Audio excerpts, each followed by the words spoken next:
2 of these dice are normal, and 2 of these dice are illegal cheating devices.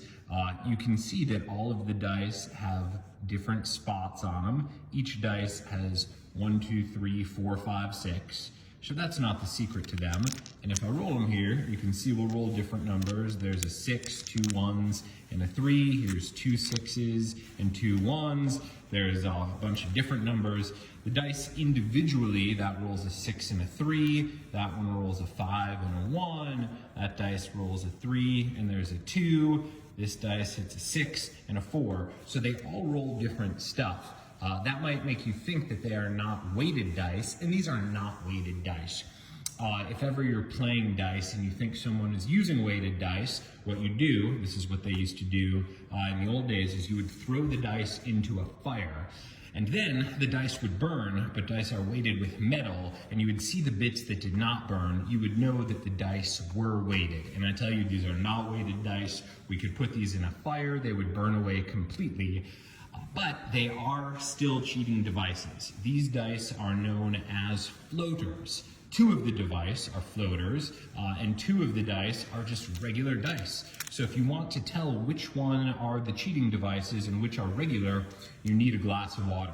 So I'm going to put the 4 dice into the glass of water. That will reveal which of the dice are floaters. And after I do that, I'll show you how the floaters work and why they are so difficult to detect. So if we put the dice here in the water, you're going to see 2 of them are floaters, 2 of them are regular dice.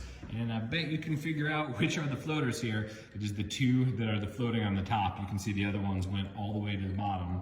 So these 2 are the floaters, and now I'm going to show you what these floating dice can do. I'm going to wipe them off. The reason that these dice are floaters is because they're split in the middle, and half of this dice is hollow. The other half is filled with whatever's used to make this dice material. Now, the reason that these are so deceptive is, first of all, you can see it has all the spots. So if I bring it here, you can see there's the 4, 5, 6. There's the 1, 2, 3. This dice also here, there's the 1, 2, 3. And there's the 4, 5, 6. And when you roll them, we can see there we rolled a 5, we roll again. That time we rolled an 11. That time we rolled an 8, another 8. That time we roll snake eyes. So you can see it looks like these dice don't have any special weights to them, but that's because the floating, it just gives you a slight statistical advantage. So it's not going to roll the target number every time, it's just going to roll the target number part of the time. 5, not the target number. Right? The 3 is not the target number. These dice are, one of them is floated to roll a 1 on average. One of them is floated to roll a 6 on average. And the cool thing is, we've been doing this for so long you haven't even noticed. But if I get it down to just 1 dice and we roll this a bunch of times, you will start to see a pattern come up. So we give it a roll here, that hit a 3. We give it a roll there, that hit a 4. Neither of these are the target. Now we hit another 3, we hit another 3, we hit a 5. So you could play with these dice for a long time, not realize the sequence. Here we rolled a 2, there we rolled a 6, now we rolled another 6. That starts to be telling. Maybe it's just a coincidence. It was 2 6s in a row. There we rolled a 5, but that was another 6. So now we've rolled this dice 6 times, and half the time it's come up a 6. You would think if we rolled a dice 6 times on average, only 1 out of 6 times would the dice come up a 6, but now we're batting about 500. Let's roll it a couple more times to see. There's another 6, there's a 3, that one's a 1, that got off camera. There's a 4, there's another 4, that's a 3, another 3.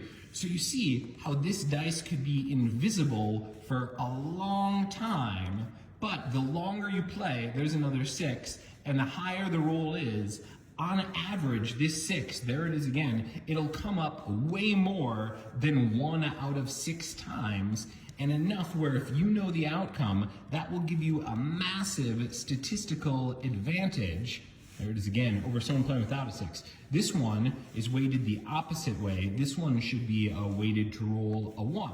So that's our first one. I think we rolled 4 times so far.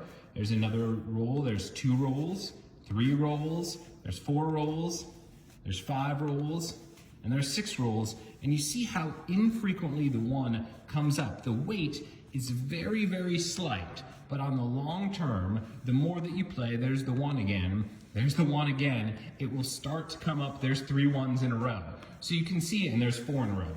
You can see how well hidden these floater dice are, where you can't feel it, you can burn them, they won't be there, but they will still roll a 6 and a 1 way more likely than usual. So if you're playing dice with someone and they seem a little too good at it, it could be because they are using trick floater dice. You gotta watch out for that.